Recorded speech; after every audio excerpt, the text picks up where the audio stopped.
सलाम राजी। छा तव्हां मूंखे माहवारी जे मसाइल जे बारे में कुझु मालूमात ॾेई सघो था? जी ज़रूरु। मां तव्हांखे माहवारी जे मसाइल ऐं छोकिरियुनि ऐं औरतुनि जी ज़िंदगी ते पवंदड़ असर जे बारे में ॿुधाए सघां थी। असांजे लाइ माहवारी जी साइकिल खे सम्झणु छो ज़रूरी आहे? माहवारी जी साइकिल में तब्दीली अक्सर करे छोकिरियुनि ऐं औरतुनि जी सिहत जे मसाइल जी पहिरीं ज़ाहिरी अलामत हूंदी आहे। इन्ही वजह जे करे माहवारी जी साइकिल खे सम्झणु ज़रूरी आहे। इहा तव्हांजी सिहत ऐं तंदुरुस्ती जे बारे में तव्हांजे इल्म में इज़ाफ़ो कंदी।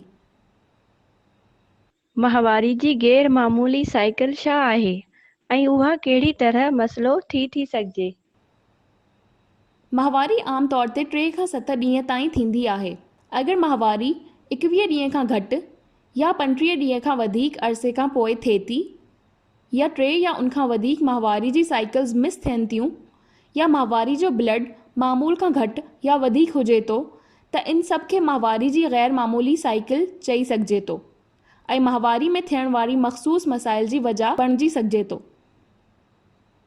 राजी, छा तव्हां मूंखे माहवारी जे कुझु मसाइल जे बारे में ॿुधाए सघो था जेकी छोकिरियुनि ऐं औरतुनि खे थींदा आहिनि? जी हा, माहवारी जा मसाइल माहवारी में मुश्किल थियण खां वठी हार्मोन्स में ख़राबी थियण ताईं थी सघिजनि था। माहवारी जे मसाइल जी काफ़ी इक़साम आहिनि। मां तव्हांखे कुझु इक़साम जे बारे में ॿुधाए सघां थी, जीअं त मेनोरेजिया मतिलबु माहवारी में नॉर्मल खां वधीक ब्लड जो अचणु, अमेनोरिया मतिलबु माहवारी जी साइकिल्स जो ग़ाइब या मिस थियणु, ओलिगोमेनोरिया मतिलबु माहवारी में ब्लड जो बिल्कुलु हल्को या बाक़ायदगी सां न थियणु, प्री मेंस्ट्रुअल सिंड्रोम मतिलबु माहवारी जे थियण खां पहिरां कुझु तब्दीलियुनि जो थियणु, प्री मेंस्ट्रुअल डिस्फोरिक डिसऑर्डर इहा बि माहवारी जे थियण खां पहिरां जी तब्दीलियुनि में शामिल आहे, एंड्रोमेट्रियोसिस ऐं पीकॉस। मेनोरेजिया में छा थींदो आहे? मेनोरेजिया माहवारी जो हिकु मख़सूस मसइलो आहे। इहा हिकु अहिड़ी हालत आहे जंहिंमें माहवारी मामूल खां वधीक या घणे वक़्त ताईं थींदी आहे। ईअं त माहवारी में वधीक ब्लीडिंग थियण हिकु मामूली परेशानी आहे, पर मेनोरेजिया हुजण जी सूरत में सूर जी शिदत ऐं वधीक ब्लीडिंग जी वजह सां अक्सर छोकिरियूं या औरतूं पंहिंजे मामूल जा कम ऐं एक्टिविटीज़ बरक़रार न रखी सघंदी आहिनि। मेनोरेजिया छो थींदी आहे? कुछ मामलात में मामूल खां वधीक ब्लीडिंग थियण जी वजह न ख़बर पवंदी आहे, लेकिन मेनोरेजिया जी काफ़ी वजूहात थी थियूं सघनि, जीअं हार्मोन्स जो गैर मुतवाज़न हुजणु, औरतुनि जे रिप्रोडक्टिव ऑर्गन्स में ख़राबी थियणु, प्रेगनेंसी में मुश्किलात हुजणु, ब्लड फ्लो में ख़राबी, ॿियूं भी काफ़ी मेडिकल वजूहात थी थियूं सघनि। मेनोरेजिया जो इलाज छा आहे?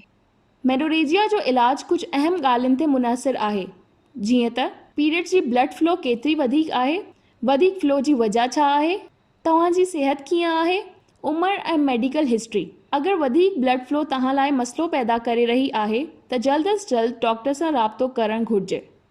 मेनोरेजिया खे कहिड़ी तरह मैनेज करे सघिजे थो? मेनोरेजिया खे मैनेज करण लाइ छोकिरियुनि ऐं औरतुनि खे पीरियड्स जे दौरान घर में आराम करणु घुरिजे।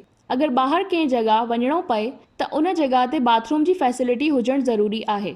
इन खां अलावा ॿाहिरि निकिरंदे वक़्तु या कम ते वञण महिल बैग में एक्स्ट्रा पैड्स रखणु घुरिजनि। डार्क कलर जा कपिड़ा बि पाए सघिजनि था अगरि कंहिंखे दाग लॻण जो ख़ौफ़ आहे।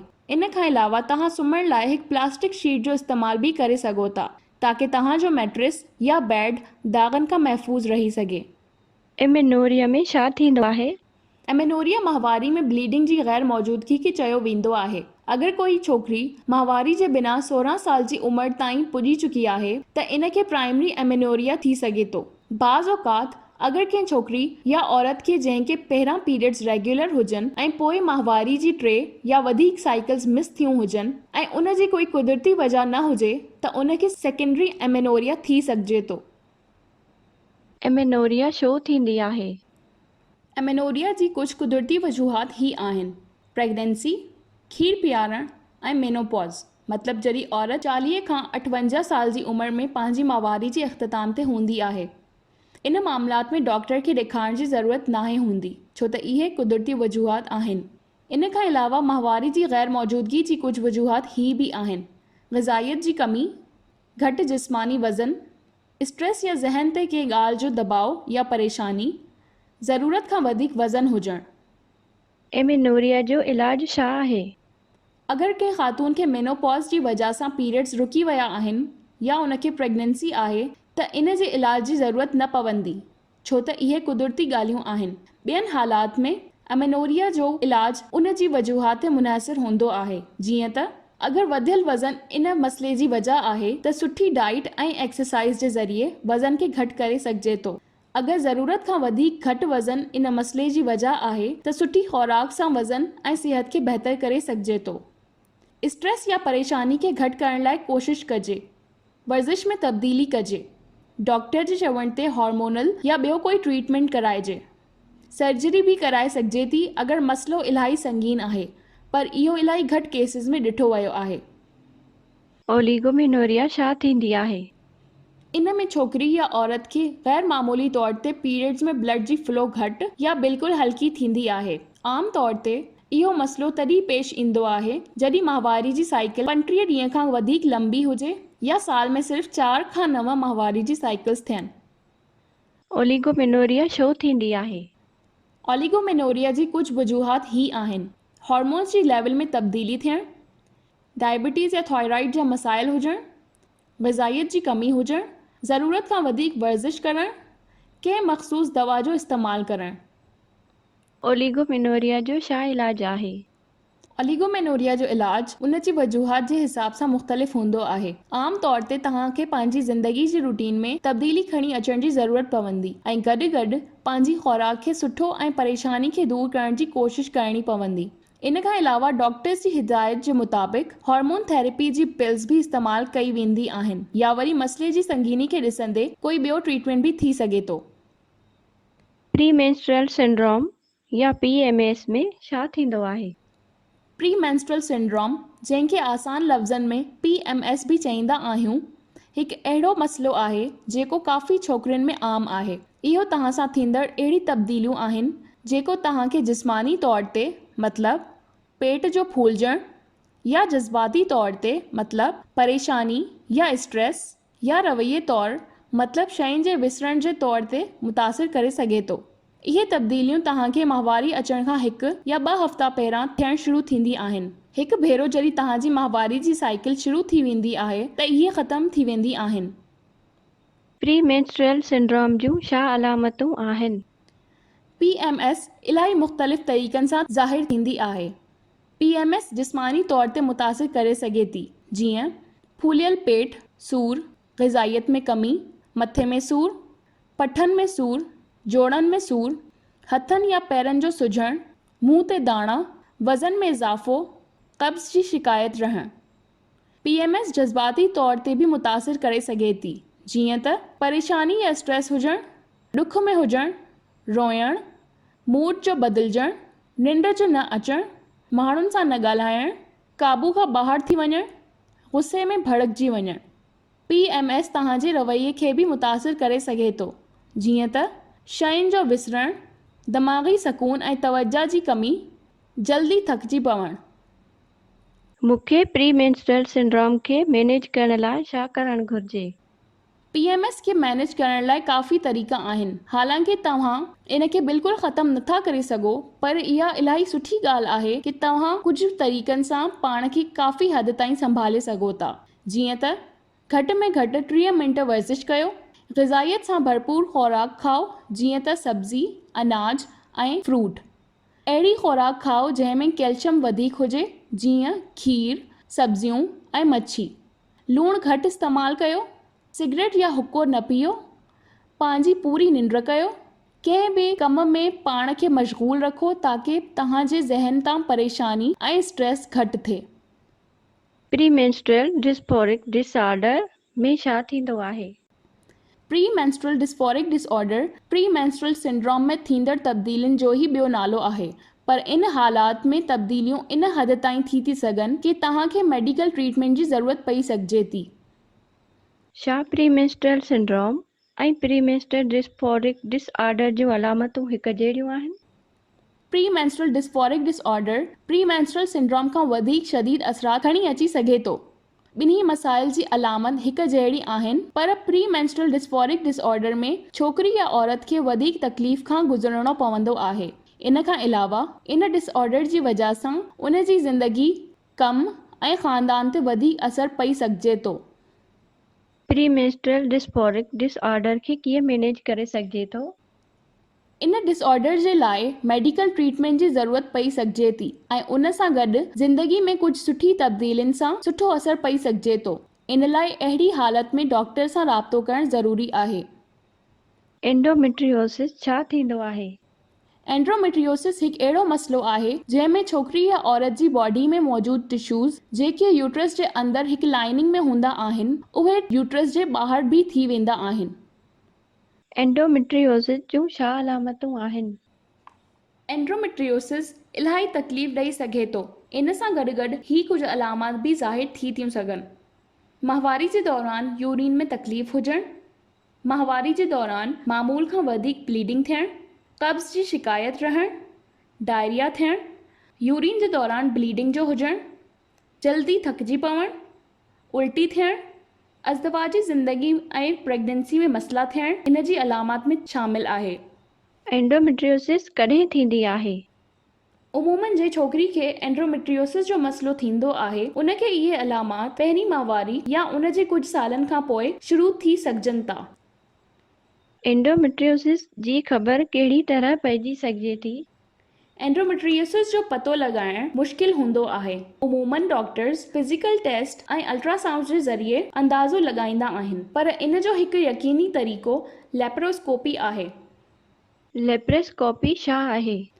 लेप्रोस्कोपी हिकु मेडिकल ट्रीटमेंट आहे। इन जे दौरान डॉक्टर या सर्जन ऑपरेशन जे ज़रिए पेट जे अंदरि हिकु ट्यूब विझंदा आहिनि जेको यूट्रस जे ॿाहिरि मौजूदु टिश्यूज़ जो पतो लॻाईंदो आहे। छा एंडोमेट्रियोसिस पाकिस्तान में आम आहे? माण्हुनि खे लॻंदो आहे कि एंड्रोमेट्रियोसिस पाकिस्तान में इलाही घटि या बिल्कुलु नाहे, पर ईअं न आहे। पाकिस्तान जी छोकिरियूं ऐं औरतियूं भी इन मसइले सां गुज़रंदी आहिनि, पर उहे शर्म ऐं बदनामी जे ख़ौफ़ सां इन बारे में ॻाल्हि नाहिनि कंदियूं। हालांकि इन मसइले ते ॻाल्हि करणु बिल्कुलु भी ग़लति न आहे। छा एंडोमेट्रियोसिस जो इलाज मुमकिन आहे? वैसे त एंड्रोमेट्रियोसिस जो कोई इलाज नाहे, पर हार्मोन थेरेपी या लेप्रोस्कोपी जी सर्जरी जे ज़रिए टिश्यूज़ खे ॿाहिरि कढण सां सूर में कमी अची सघिजे थी, पर इहो सूर वरी थी थो सघिजे। पीकॉस में छा थींदो आहे? पॉलीसिस्टिक ओवरी सिंड्रोम या पीकॉस हिकु अहिड़ो मसइलो आहे जेको छोकिरियुनि ऐं औरतुनि जे हार्मोन्स ते असरअंदाज़ थींदो आहे। पीकॉस जे दौरान छोकिरी जे अंदरि मेल हार्मोन्स जी तादाद वधीक पैदा थींदी आहे। हार्मोन्स जे मुतवाज़िन न हुजण जी वजह सां छोकिरी खे माहवारी नाहे थींदी, जंहिंजी वजह सां उनखे प्रेगनेंसी नाहे थी सघंदी। पीकॉस जी छा वजूहात आहिनि? पीकॉस जी सही वजह ज़ाहिर नाहे।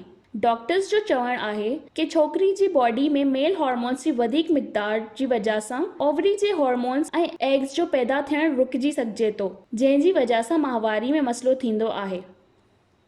पीकॉस जूं छा अलामतूं आहिनि? पीकॉस जी कुझु अलामतूं ही आहिनि: माहवारी जी साइकिल्स जो बाक़ाइदगी सां न थियणु, ओवरीज़ में सिस्ट हुजणु, जिस्म ते इज़ाफ़ी वार हुजणु, वज़न वधीक हुजणु, मर्दनि वांगुरु गंजपन थियणु, मुंहं ते दाणा थियणु, बांझपन, स्किन जो कारो थियणु। पीकॉस जी जांच कीअं थी सघिजे थी? पीकॉस जो पतो डॉक्टर्स मेडिकल हिस्ट्री सां लॻाए सघंदा आहिनि। इन सां गॾु गॾु ब्लड टेस्ट ऐं अल्ट्रासाउंड जे ज़रिए भी रिप्रोडक्टिव ऑर्गन सां थींदड़ मसाइल जी जांच थी सघिजे थी। छा पीकॉस जी वजह सां कोई ॿियो मसइलो थी थो सघे? जंहिंखे पीकॉस जो मसइलो थींदो आहे उन्हनि सां इहे कुझु मसाइल भी थी सघनि था, जीअं त बे औलादी, डायबिटीज़ मतिलबु शुगर जो मरीज़ थी वञणु, ब्लड प्रेशर जो मरीज़ थी वञणु, निंड में मसाइल थियणु, यूट्रस में कैंसर थियणु। छा पीकॉस पाकिस्तान में आम आहे? पीकॉस पाकिस्तान में माहवारी जे मसाइल में शुमार थींदो आहे, पर छोकिरियूं या औरतूं बदनामी या शर्मिंदगी जे करे इन मसइले ते ॻाल्हि नाहिनि कंदियूं। हालांकि इन मसइलनि ते ॻाल्हि करण में कोई बुराई नाहे। छा पीकॉस जो इलाज मुमकिन आहे? पीकॉस जे इलाज जी इक़साम इन ॻाल्हि ते मुनहसिर आहिनि कि छोकिरी या औरत प्रेग्नेंट थियण जो इरादो रखे थी या न। पीकॉस खे मुस्तक़िल तौर ते ठीकु नथो करे सघिजे। पर इन जी अलामतुनि खे हिन कुझु तरीक़नि सां घटि करे सघिजे थो। वधंदड़ वज़न खे घटि करणु ऐं सिहतमंद खुराक जो इस्तेमालु करणु। दवाउनि जे इस्तेमाल सां ओव्यूलेशन मुमकिन आहे। इहो उन छोकिरियुनि लाइ आहे जेके प्रेग्नेंट थियणु चाहिनि थियूं। बर्थ कंट्रोल्स जी पिल्स भी कमु अची सघजनि थियूं, पर इहो उन छोकिरियुनि लाइ आहे जेके प्रेग्नेंट नथियूं थियणु चाहिनि। इन खां अलावा डॉक्टर्स जी हिदायत जे मुताबिक़ दवाउनि जो इस्तेमालु करे सघिजे थो। राजी, तव्हांजी महिरबानी इन जानकारीअ खे असां ताईं पहुचाइण लाइ। तव्हां सभिनि जी बि महिरबानी मूंखे ॿुधण लाइ। मां तव्हां सभु छोकिरनि ऐं औरतुनि खे हिकु ॿियो पैगाम ॾियणु चाहियां थी कि माहवारी जी साइकिल में तब्दीली थियणु नॉर्मल आहे। इन जो हरगिज़ मतिलबु इहो नाहे कि तव्हां माहवारी जे के मसाइल जा शिकार आहियो, पर अगरि तव्हां माहवारी में शदीद तकलीफ़, सूर या साइकिल्स खे मिस कयो था या कंहिं ॿी अलामत जो सामनो कयो था त तव्हांखे जल्द अज़ जल्द कंहिं माहिर डॉक्टर खे ॾेखारणु घुरिजे। इन में शर्मिंदगी जी कोई ॻाल्हि नाहे, छो त माहवारी असां सभिनी जी सिहत जो हिकु अहम हिस्सो आहे।